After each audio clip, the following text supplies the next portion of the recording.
दोस्तों आपका फिर से एक बार दिल से हार्दिक स्वागत है। मैं हूं Feroz Khan, founder and CEO of Risko any time. दोस्तों आज इस वीडियो में मैं आपके लिए बहुत ही इंस्पिरेशनल केस स्टडी लेके आया हूं। एक ऐसे ब्रांड के बारे में बताने जा रहा हूं, एक ऐसे इंसान के बारे में बताने जा रहा हूं जिन्होंने महज 100 रुपए के अंदर 5000 करोड़ रुपए का ब्रांड बना डाला, कंपनी बना डाली। और ये इंसान सिर्फ 6 स्टैंडर्ड पास था, फिर भी इतना बड़ा बिजनेस एम्पायर खड़ा कर दिया। तो उन्होंने ऐसा तो क्या किया जिसे 100 रुपए में इतना बड़ा बिजनेस एम्पायर खड़ा कर दिया और विदाउट एजुकेशन भी इतनी बड़ी ब्रांड, ग्लोबल ब्रांड बना डाली दोस्तों। और मैं बात करूंगा हल्दीराम स्नैक्स की। देखिए दोस्तों, ये एक ऐसा केस स्टडी है जो हर एक इंडियन को देखना चाहिए। वो इंडियन जिनके पास सपने हैं अपना नया बिजनेस शुरू करने के लिए, और अगर आपके पास बिजनेस शुरू करने के लिए इतना पैसा नहीं है या फिर आपके पास इतना एजुकेशन नहीं है तो चिंता करने की जरूरत नहीं है। आप भी बिना पैसे, बिना एजुकेशन भी अपने बिजनेस को शुरू भी कर सकते हैं और पूरे इंडिया में फैला सकते हैं, एक्सपांड कर सकते हैं, बिल्कुल हल्दीराम जी की तरह। हल्दीराम जी ने क्या किया, हल्दीराम स्नैक्स ने क्या किया, बस आप उसको फॉलो करो, आप भी कर सकते हैं। तो इस केस स्टडी को पूरा देखिएगा ताकि आप नॉलेज ले सके और अपने बिजनेस में इंप्लीमेंट कर सके। अब देखिए दोस्तों, हल्दीराम ब्रांड जो इंडिया के अंदर तो पॉपुलर हुआ लेकिन इंटरनेशनली भी ग्लोबल ब्रांड बना। 72 कंट्री में आज भी हल्दीराम स्नैक्स बहुत पॉपुलर है। तो ये हल्दीराम ब्रांड बना कैसे और ये शख्स था कौन हल्दीराम?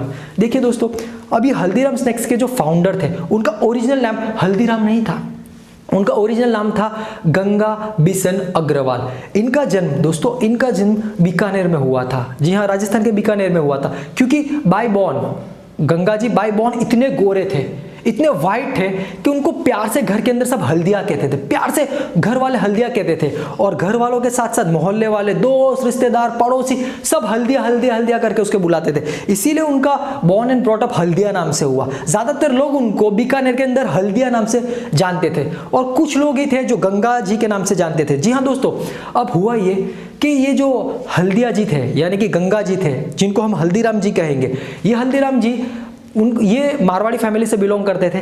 तो वो जैसे 6th पास हुए तो उनका विवाह कर दिया गया। जी हाँ दोस्तों, बचपन में उनका विवाह कर दिया गया और उनका जो शादी हुई, उनका जो विवाह हुआ ये चंपा देवी के साथ हुआ। तो बचपन में उनके पास रिस्पॉन्सिबिलिटी आ गई। तो 6th स्टैंडर्ड के बाद उन्होंने पढ़ाई छोड़ दी और अपने पापा के साथ उनके बिजनेस में चले गए। अब उनके फादर का जो बिजनेस था वो था भुजिया बनाने का बिजनेस। जी हाँ दोस्तों, बिजनेस था बीकानेर में, एक छोटी सी दुकान थी और ठीक ठाक बिजनेस चल रहा था, इतना ज्यादा ग्रो नहीं हो रहा था, लेकिन उससे उनका घर चल रहा था।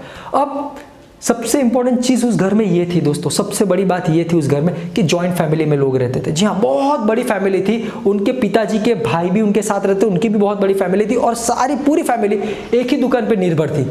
तो दोस्तों अब सबको मेहनत करनी पड़ती, सबको काम करना पड़ता था। लेकिन ये जो हल्दिया जी थे, जो भी हल्दीराम नहीं बने थे, हल्दिया जी थे, वो बचपन से ही दोस्तों, गंगा जी बचपन से ही बहुत ही सपने देखते थे, बड़े सपने देखते थे। उनको बचपन से कुछ करने की इच्छा थी कि मैं लाइफ में कुछ ऐसा करूं जिससे मेरा नाम हो, मेरे पास बड़ा बिजनेस हो, मेरे पास घर हो, मेरे पास गाड़ी हो, मेरा जो नाम है वो पूरी दुनिया में चले। मैं कुछ ऐसा करूं जिससे मेरा पूरी दुनिया में नाम हो। और दोस्तों वही चीज उन्होंने प्रूफ की। अब क्या हुआ दोस्तों, वो क्योंकि जॉइंट फैमिली में रहते थे, अपने फादर के साथ बिजनेस में भुजिया बेचते थे, तो उनको इतनी ज्यादा अपॉर्चुनिटी नहीं मिलती थी। और जो अपॉर्चुनिटी मिलती थी तो उनको घर से अलाउड नहीं किया जाता था तो कुछ नया करने के लिए।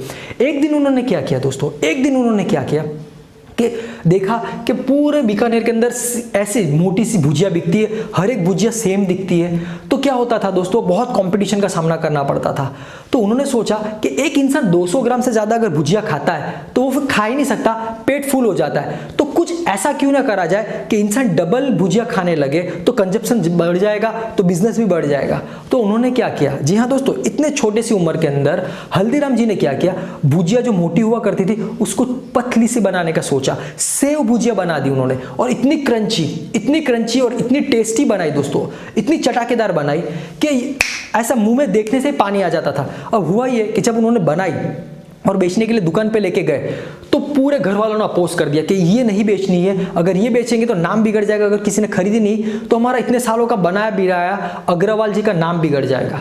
तो घर वाले सपोर्ट नहीं कर रहे थे, फैमिली वाले सपोर्ट नहीं कर रहे थे। लेकिन ये तो हल्दिया जी थे, इन्होंने क्या किया, उस भुजिया को बेचने की बजाय बन तो गई थी, तो उन्होंने क्या किया, मार्केटिंग कैसे किया मैं बताता हूं।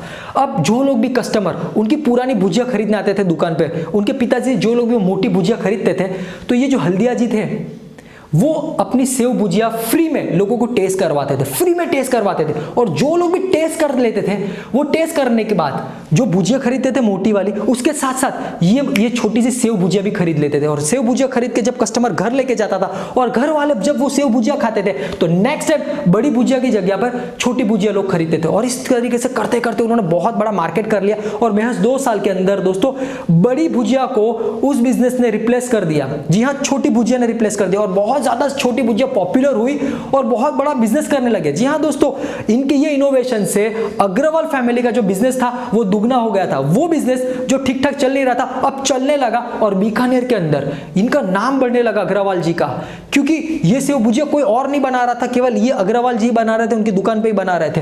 तो कस्टमर्स अच्छे आने लगे, रिपीट कस्टमर आने लगे। अब दोस्तों हुआ ये, क्योंकि जॉइंट फैमिली में रह रहे थे तो फैमिली में बहुत खिटपिट रहती थी। और ये जो हल्दिया जी थे ना, वो बहुत प्रेशर में, डिप्रेशन में रहते थे, क्योंकि फैमिली में उनकी वाइफ की हमेशा लड़ाई झगड़े बाकी फैमिली के साथ होते रहते। तो उन्होंने एक बार डिसाइड किया 1942-1943 में उन्होंने डिसाइड किया कि वो घर छोड़कर अलग से रहने जाएंगे, ताकि वो मेंटली पीसफुली रह सके और आगे कुछ सोच सके। तो उन्होंने क्या किया, अपनी बीवी और अपने बच्चों के साथ घर को छोड़ दिया, अलग रहने का सोचा। अब खुद की मर्जी से बाहर गए थे तो उनको उनके फैमिली वालों ने सपोर्ट नहीं किया, ना बिजनेस में ना पैसों में। ऐसे ही खुले हाथ वो चले गए। तो पैसा तो था नहीं, अब घर किराए पे ले लिया, लेकिन क्या करे वो समझ में नहीं आया। एक दिन दो दिन तक टेंशन में रहे, भूखे रहने लगे, इतना पैसा भी नहीं था दोस्तों। फिर उनकी लाइफ में एक मोड़ आया, उनको एक पुराना दोस्त मिला, एक ऐसा दोस्त दोस्तों जिनको हल्दिया जी ने उनके दोस्त के बुरे समय में हेल्प की थी 200 रुपए की। उस दोस्त का नाम था अल्लाह बेली, जो तेल का बिजनेस करता था दोस्तों। अब हुआ ये कि जब उसके फ्रेंड को पता चला, अल्लाह बेली को पता चला कि हल्दिया यानी कि हल्दीराम जी बहुत डिफिकल्ट सिचुएशन से गुजर रहे, तो वो उनको मिलने आए उनके घर पे। और जो हल्दीराम जी ने उनको पैसे दिए थे उसके बुरे समय पे उनके दोस्त को, तो अल्लाह बेली जो उनका फ्रेंड था, उन्होंने हल्दीराम को 100 रुपये दिए। उसके पास उतना ही पैसा था तो वो 100 रुपया दे दिया। अब उस टाइम पे 100 रुपया 1994-95 में 100 रुपया बहुत बड़ी अमाउंट हुआ करती थी। इतनी बड़ी भी नहीं, लेकिन उससे आप ठीक ठाक बिजनेस तो कर सकते हो।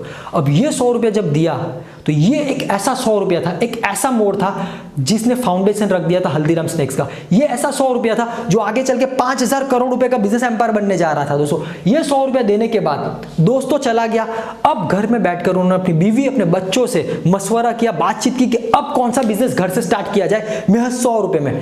तो दोस्तों अब उनको जो अच्छी चीज बनानी आती थी हल्दीराम जी को, हल्दिया जी को, अभी भी हल्दीराम ब्रांड बनी नहीं थी, अभी तो हल्दीराम जी हल्दिया ही थे। उनको जो सबसे अच्छी चीज़ बनाती थी वो सेव भुजिया थी। अब सेव भुजिया बनाने के लिए 100 रुपये काफ़ी नहीं थे, क्योंकि मशीनरी भी लगती थी, बेसन चाहिए था और बहुत प्रोसेस बड़ी थी जो 100 रुपये में फुलफिल नहीं हो सकती थी। तो अब हुआ ये कि चंपा देवी जो उनकी वाइफ थी, उनको एक स्नैक बनाना बहुत अच्छा आता था, वो था मूंग दाल स्नैक। जी हाँ दोस्तों, मूंग दाल बहुत ही चटाकेदार, बहुत ही क्रिस्पी और बहुत ही मसालेदार बनाते थे, क्रिस्पी और बहुत जबरदस्त टेस्टी बनाते थे। तो उनकी वाइफ ने उस पैसों से मूंग की दाल बनाना स्टार्ट किया। घर पे मूंग की दाल बनाते थे। अब हल्दीराम जी और उनके बच्चे वो मूंग की दाल घर घर जाके बेचते थे, लारी लगाकर बेचते थे, वॉकिंग डिस्टेंस पे बेचते थे। तो जाके बेचते रहते थे, बाहर निकल के बेचते थे दोस्तों। बेचते जो भी कस्टमर उनसे एक बार मूंग की दाल खाता हल्दिया जी की, तो वो रिपीट आ जाता था, बहुत टेस्टी थी। तो देखते ही देखते दोस्तों 2 साल के अंदर बहुत ज़्यादा उनकी मूंग की दाल की डिमांड निकली, बहुत ज़्यादा बिकने लगी।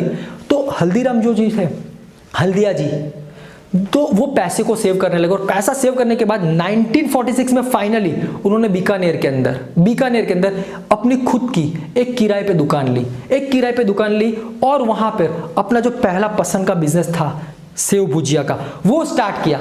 देखिए 1946 में उन्होंने किराए की दुकान ली पैसा सेव करके, और जो अब दुकान में बिजनेस स्टार्ट किया वो था भुजिया का बिजनेस। जी हाँ दोस्तों, भुजिया का। और पहली बार उस दुकान के ऊपर बोर्ड लगा, टाइटल लगा, हल्दीराम स्नैक्स। 1946 में हल्दीराम ब्रांड दुनिया को दिखने लगा, बीकानेर को दिखने लगा। और 1946 में जो पहली प्रोडक्ट उन्होंने बनाई वो थी सेव भुजिया। इतनी क्रिस्पी दोस्तों कि देखते ही देखते 3 साल के अंदर बीकानेर का बिजनेस एक तरफ और हल्दीराम जी का बिजनेस एक तरफ, 50% मार्केट शेयर हो चुका था भुजिया के अंदर। और वो इसीलिए क्योंकि इनकी भुजिया की क्वालिटी, टेस्ट बहुत ही बेहतरीन था। और साथ साथ में बहुत सारे ऐसे नमकीन के प्रोडक्ट्स भी ऐड करते गए, जैसे मूंग की दाल है, ऐसे बहुत सारे प्रोडक्ट ऐड करते गए दोस्तों, और सारे के सारे फेमस होने लगे। 6 साल के अंदर जहां पे दुकान स्टार्ट की थी ना, वो दुकान को खरीद लिया गया। उसके साथ जितनी भी दुकानें थी, 8-10 दुकान, वो दुकान को भी खरीद लिया गया और बहुत बड़ा बिजनेस एक्सपांड कर दिया बीकानेर में। और देखते देखते बहुत पैसा कमाने लगे, सेट हो गए इस बिजनेस के अंदर और नाम बनने लगा, गुडविल बनने लगी, ब्रांड बनने लगी बीकानेर के अंदर हल्दीराम स्नैक्स। जो कस्टमर भी बाहर से आता था वो पहले हल्दीराम के यहाँ जाके खरीदी करता था। अब दोस्तों उनको एक और मौका मिला अपने ब्रांड को दूसरे राज्य में ले जाने के लिए। एक बार हुआ है कि 1954 में इनके फैमिली फ्रेंड्स की कोलकाता में शादी थी, वेस्ट बंगाल में शादी थी, तो वो कलकत्ता गए। कलकत्ता में जब मैरिज अटेंड किया तो उस मैरिज के अंदर एक प्रॉब्लम हो गया। प्रॉब्लम ये था कि जिस कैटरर को उनके दोस्त ने खाना बनाने के लिए कॉन्ट्रैक्ट दिया था, उस खाने के अंदर एक गड़बड़ी हो गई। और वो ये थी कि एंड टाइम पे जब बाराती खाने वाले थे, उस एंड टाइम पे स्नैक्स बिगड़ गए, उनसे कड़वे हो गए, तो वो स्नैक को प्रेजेंट नहीं कर पाए। तो हुआ ये कि बदनामी हो सकती थी उनके दोस्त की, तो ये हल्दीराम जी देख नहीं पाए। और उन्होंने क्या किया, उस कैटरर के पास गए और उन्होंने कैटरर को कहा कि मैं नमकीन बनाता हूं, आप सिर्फ सर्व कीजिए। तो हल्दीराम जी ने क्या किया, हल्दीराम जी ने खुद वहां पे बैठे, किचन में गए और सेव भुजिया बनाई। जी हाँ दोस्तों, सेव भुजिया बनाई और शादी के अंदर उस डिश के अंदर सेव भुजिया को भी ऐड किया गया। और जब लोग बाराती शादी में जो मेहमान आए थे, जितने लोग कलकत्ता में उस शादी को अटेंड कर रहे थे, उनको जो डिश खाने को मिली थी जिसमें बहुत सारे 30 टाइप्स के आइटम्स थे, उसके अंदर एक और आइटम ऐड हो चुकी थी, वो थी सेव भुजिया। और जो लोग सेव भुजिया खाते थे वो बाकी डिश को बात नहीं करते थे, बाकी रेसिपी की, बाकी मेनू की बात नहीं करते, सिर्फ सेव भुजिया की बात करते थे कि क्या कौन सी नमकीन है, क्योंकि कलकत्ता ने पहली बार सेव भुजिया देखी थी। तो लोग बोलते थे यार ये कौन सा नमकीन है और किसने बनाया, बहुत ही टेस्टी है। दोस्तों वहां पे सब लोग हल्दीराम जी को मिलने आते थे और कहते थे कि प्लीज आप कलकत्ता में एक स्टोर क्यों नहीं ओपन करते यार, इतनी पॉपुलर, इतनी अच्छी डिश है, हमें बहुत अच्छी लगी, प्लीज आप ओपन करिए। उनके फ्रेंड्स, उनके रिलेटिव्स जिन्होंने उनको कलकत्ता बुलाया था, उन्होंने भी उनको इंसिस्ट किया कि कलकत्ता में आप क्यों ना अपना एक और यहाँ पे स्टोर ओपन करें। और दोस्तों यहाँ पे उनको नींव मिल गई। वहां पे उन्होंने कलकत्ता के अंदर 1954 के अंदर नया स्टोर ओपन किया और वो था हल्दीराम स्नैक्स का। उनके छोटे बेटों के साथ वहां पे वो प्रोजेक्ट लगाया और देखते ही देखते 3 साल के अंदर 50% मार्केट वहां पे भी उन्होंने कवर कर लिया स्नैक्स का। तो कलकत्ता में 3 साल के अंदर पूरा मार्केट कवर कर लिया, 50% का स्नैक का मार्केट हो चुका था। अब हल्दीराम जी ने देखा दोस्तों कि कलकत्ता वाले क्या करते थे, वेस्ट बंगाली क्या करते थे कि स्वीट्स खाना बहुत पसंद करते थे, चाहे रसगुल्ला हो या गुलाब जामुन हो। दोस्तों तो उन्होंने क्या किया, उन्होंने अपने यहाँ पे नमकीन के साथ साथ स्वीट बनाने को भी सोचा। जी हाँ, अब स्वीट बनाने लगे, स्वीट के अंदर रसगुल्ला और गुलाब जामुन बनाने लगे, जो कि वहाँ पे बहुत पॉपुलर मिठाई मानी जाती थी। और दोस्तों ये भी बहुत अच्छा बिकने लगा, लेकिन उतना ज़्यादा नहीं बिकता था कंपैरेटिव, वहाँ पे और भी बहुत पुरानी ब्रांड थी। तो उन्होंने फाइनली 1957 के अंदर एक और मिठाई डाली वहां पे, और वो थी काजू कतली।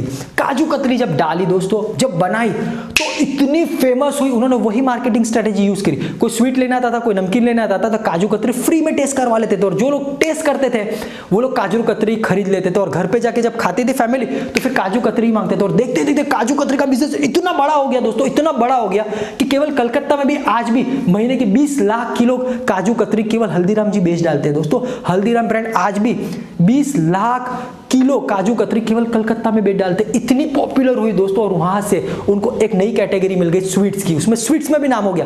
पहले नमकीन में नाम था हल्दीराम, अब स्वीट्स में हो गया। और ये यहां पे भी नहीं रुके, उसके बाद उनकी बहन, हल्दीराम जी की बहन और उनका बहनोई यानी कि उनके जीजा जी जो महाराष्ट्र के नागपुर में रहते थे, उनको भी बिजनेस में लाया गया, उनको भी वहां पे ओपन करवाया गया और नागपुर में भी बहुत फेमस हुआ।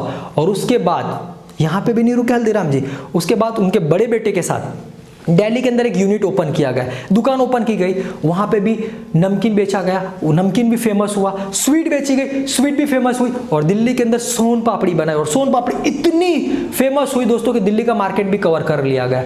और दोस्तों दिल्ली के अंदर उन्होंने सबसे पहली जो चीज इन्वेंट की, थर्ड बिजनेस, वो था QSR, quick service restaurant. QSR restaurant उन्होंने स्टार्ट किया, पहली ऐसी ब्रांड थी जिन्होंने इंडिया में QSR सिस्टम लेके आया। कोई और ब्रांड नहीं थी दोस्तों, हल्दीराम थी जिसने क्विक सर्विस रेस्टोरेंट स्टार्ट किया था और वो भी बहुत फेमस हो गया। क्विक QSR रेस्टोरेंट हल्दीराम के ब्रांड से होती थी, अब पूरे इंडिया में चलने लगी। और देखते ही देखते दोस्तों उनका बिजनेस 4 राज्य में हो गया, बीकानेर यानी कि राजस्थान, दिल्ली, कलकत्ता और महाराष्ट्र का नागपुर में बिजनेस फैलने लगा और फाइनली 1970 के अंदर वो दौर भी आया दोस्तों जब उन्होंने मशीनरी की यूज किया, पैकेजिंग अच्छा बनाया, पैकेजिंग किया अपने प्रोडक्ट का और पूरे इंडिया के अंदर डिस्ट्रीब्यूशन करना स्टार्ट किया और देखते ही देखते दोस्तों बहुत बड़ी ब्रांड बन गई। और 1980 के बाद तो उनका बिजनेस और बढ़ा जब उनको रेलवे अप्रूवल मिल गया, उनके नमकीन्स को रेलवे के अंदर बेचने के लिए अप्रूवल मिल गया। और रेलवे बहुत बड़ा है दोस्तों, रेलवे के अंदर अप्रूवल लेना पड़ता है अपने प्रोडक्ट को बेचने के लिए एफएमसीजी में,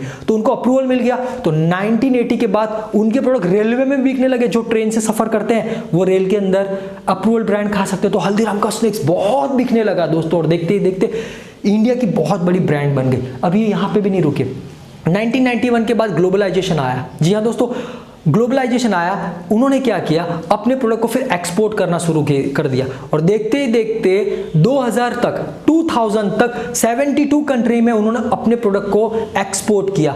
और दोस्तों चाहे अमेरिका, यूएसए हो, चाहे कनाडा हो, चाहे न्यूजीलैंड हो, ऑस्ट्रेलिया हो, अफ्रीका हो, जापान हो या कोरिया हो, जहां पे भी इंडियंस रहते हैं और जिनको इंडियंस खाना था वो हल्दीराम का पहले प्रोडक्ट यूज करते थे क्योंकि वो फेमिलियर थे, उनको उस ब्रांड पे भरोसा था और बहुत बिकने लगा दोस्तों। इंडिया में जितना बिकता था उतना ही एक्सपोर्ट भी करने लगे। फाइनली दोस्तों 2005 के अंदर उन्होंने एक और बोल्ड स्टेप लिया और उन्होंने क्या किया, 2005 के बाद, जी हाँ दोस्तों, ready to eat cook food में भी आए, रेडी टू कुक फूड में भी आए, पैकेजिंग फूड में भी आए और वो भी एक्सपोर्ट करने लगे। और देखते देखते दोस्तों पूरे इंडिया के अंदर ये ब्रांड छा गई। देखिए दोस्तों, एक ज़माना ऐसा भी आया, एक दिन ऐसा भी आया कि इंडिया के अंदर मैकडोनल्ड और डोमिनोज का बिजनेस को कंबाइन कर दिया जाए, दोनों की रेवेन्यू की, उससे भी ज़्यादा बिजनेस इंडिया के अंदर हल्दीराम कर रहा है। आज भी दोस्तों मैकडोनल्ड और डोमिनोज का पूरा बिजनेस एक साल में जितना होता है ना, उससे ज़्यादा बिजनेस आज भी हल्दीराम का इंडिया में अकेला हो रहा है। इतनी बड़ी ब्रांड बना डाली दोस्तों। एक ऐसी ब्रांड एक इंसान ने बनाई जिसे केवल 100 रुपये 5000 करोड़ रुपए का बिजनेस एम्पायर खड़ा कर दिया। आज हमारे बीच में हल्दीराम जी नहीं रहे, लेकिन ब्रांड है दोस्तों, पूरी दुनिया में फेमस है। तो क्या किया उन्होंने, उनके पास ऐसा क्या था, दो चीज थी दोस्तों जो ये केस स्टडी में हम उनसे सीख सकते हैं। पहला, उनके पास एक सपना था, एक ऐसा सपना कि लाइफ में उनको कुछ करना है और उस सपने को पूरा करने के लिए उनके पास हिम्मत थी, रिस्क टेकिंग एबिलिटी थी, जो उनको एक छोटी से बिजनेस को एक बहुत बड़े बिजनेस एम्पायर में कन्वर्ट कर रही। दोस्तों इस केस स्टडी से हम ये सीख सकते हैं कि आज आपको भी लाइफ में कुछ करना है तो ये मैटर नहीं करता कि आपके पास कितने पैसे हैं या आपके पास कितना एजुकेशन है, मैटर तो ये करता है कि आपके पास कितने बड़े सपने हैं और उस सपने को पूरा करने के लिए आप कितना बड़ा एक्शन ले सकते हैं, आप कितना बड़ा रिस्क उठा सकते हैं, आप कितना बड़ा आगे बढ़ सकते हैं, कितनी मेहनत कर सकते हो। अगर आपके अंदर ये है एक्शन लेने की ताकत और सपने देने की हिम्मत है तो आज मैं आपके लिए बहुत बड़ी अपॉर्चुनिटी लेके आया हूं। अगर आप भी बिजनेस शुरू करना चाहते हैं आपका और आप भी हल्दीराम जी की तरह अपना बिजनेस को पूरे इंडिया में एक्सपांड करना चाहते हैं तो आज मैं आपके लिए बहुत बड़ी बिजनेस अपॉर्चुनिटी लेके आया। एक ऐसा बिजनेस लेके आया जो इंडिया में बड़ी तेजी से ग्रो हो रहा है और आने वाला फ्यूचर भी इंडिया में इसी बिजनेस का है। एक ऐसा बिजनेस जिसको आप बिना एक भी पैसा लगाए, बिना इन्वेस्टमेंट, बिना माल सामान के भी शुरू कर सकते हैं और इस बिजनेस से चाहे उतने पैसे कमा सकते हैं। एक ऐसा बिजनेस जिसको शुरुआत आप छोटे से बिजनेस से कर सकते हो लेकिन इसी बिजनेस को एक बिजनेस एम्पायर में कन्वर्ट कर सकते हो और वो बिजनेस है ऑनलाइन बिजनेस। जी हाँ दोस्तों, आप तो जानते हैं कि ऑनलाइन बिजनेस का फ्यूचर इंडिया में कितना ब्राइट है दोस्तों। अब ऑनलाइन बिजनेस आपको क्यों करना है, ऐसा क्या खास बात है कि आपको ऑनलाइन बिजनेस करना चाहिए। तो देखिए दोस्तों, ऑनलाइन बिजनेस एक ऐसा सेक्टर है जिसने दुनिया में सबसे ज्यादा करोड़पति बना है। सबसे ज्यादा करोड़पति बनाने वाला इंडस्ट्री ये है ऑनलाइन बिजनेस और सबसे कम समय में भी पैसा कमा के देने वाला इंडस्ट्री ऑनलाइन। और ये आप देख सकते हैं दोस्तों, दुनिया के 500 रिचेस्ट पर्सन को देखिए, उसमें से 70% richest person, 60 to 70% richest person technology based business से आए हैं। तो दोस्तों अगर आप भी ऑनलाइन बिजनेस में अपना कैरियर बनाते हैं तो आप बड़ी तेजी से सफल हो सकते हैं। तो दोस्तों अब आप बिना पैसे, बिना इन्वेस्टमेंट के ऐसा कौन सा बिजनेस कर सकते हैं ऑनलाइन बिजनेस, तो मैं आपको बताऊंगा दोस्तों कि आप कर सकते हैं online reselling business. Online reselling business में आप 15 अलग अलग कैटेगरी अपना मनपसंद ऑनलाइन बिजनेस कर सकते हैं और ये बिजनेस की अपॉर्चुनिटी दे रहा है आपको रिस्को एनी टाइम। रिस्को एनी टाइम एक ऑनलाइन रीसेलिंग कंपनी है जहां पे आप रजिस्ट्रेशन करवाओगे जैसे, तो रजिस्ट्रेशन करने के बाद आप सबसे पहले तो आपको सबसे बड़ा फायदा ये कि आपको कोई भी पैसा, कोई भी इन्वेस्टमेंट करने की जरूरत नहीं, आप कंपनी के पैसों से अपना बिजनेस शुरू कर सकते हैं। दूसरी चीज का फायदा ये है कि आप कंपनी की टेक्नोलॉजी को यूज कर सकते हैं और अपना बिजनेस ऑनलाइन कर सकते हैं, आपको खुद से टेक्नोलॉजी डेवलप करने की जरूरत नहीं है। तीसरा फायदा, कंपनी के पास 15 अलग अलग कैटेगरी में 750 से भी ज्यादा प्रोडक्ट्स है दोस्तों। आप कंपनी को बिना भी पैसा दिए, बिना इन्वेस्टमेंट किए, आपको जो प्रोडक्ट ऑनलाइन बेचने हैं आप ऑनलाइन बेच सकते हैं अपना प्रॉफिट मार्जिन रखकर। जी हाँ दोस्तों, 750 से भी ज्यादा आप अनलिमिटेड प्रोडक्ट को ऑनलाइन बेच सकते हैं। 15 अलग अलग कैटेगरी के बिजनेस है, आपको जो मनपसंद कैटेगरी का बिजनेस करना है आप ऑनलाइन कर सकते हैं। चौथा फायदा, आप जब प्रोडक्ट ऑनलाइन बेचोगे और आपका प्रोडक्ट कहीं से भी इंडिया में से कोई भी ऑनलाइन देखकर खरीदता है, उसके बाद आपको उस ऑर्डर को फुलफिल करने की जरूरत नहीं है। आपके बिहाफ पे वो ऑर्डर फुलफिल करेगा रिस्क को, आपके बिहाफ पे वो मेहनत करेगा रिस्क को एनी टाइम। कंपनी करेगी उस प्रोडक्ट की पैकिंग भी कंपनी करेगी, आपके कस्टमर्स तक होम डिलीवरी भी कंपनी करवाएगी, आपके कस्टमर से पेमेंट का कलेक्शन भी कंपनी खुद कर लेगी, और आपने जो प्रॉफिट मार्जिन रखकर उसे ऑनलाइन बेचा होगा वो प्रॉफिट मार्जिन सीधा आपको मिल जाएगा। तो दोस्तों आप खुद ही सोचिए कि कितना आसान है आज आपके लिए बिना पैसे बिना इन्वेस्टमेंट के बिजनेस शुरू करके पैसा कमाना, जहां पर आप बिना भी पैसा दिए कंपनी के 750 से भी ज्यादा प्रोडक्ट्स को ऑनलाइन बेच सकते हैं 15 अलग अलग कैटेगरी के।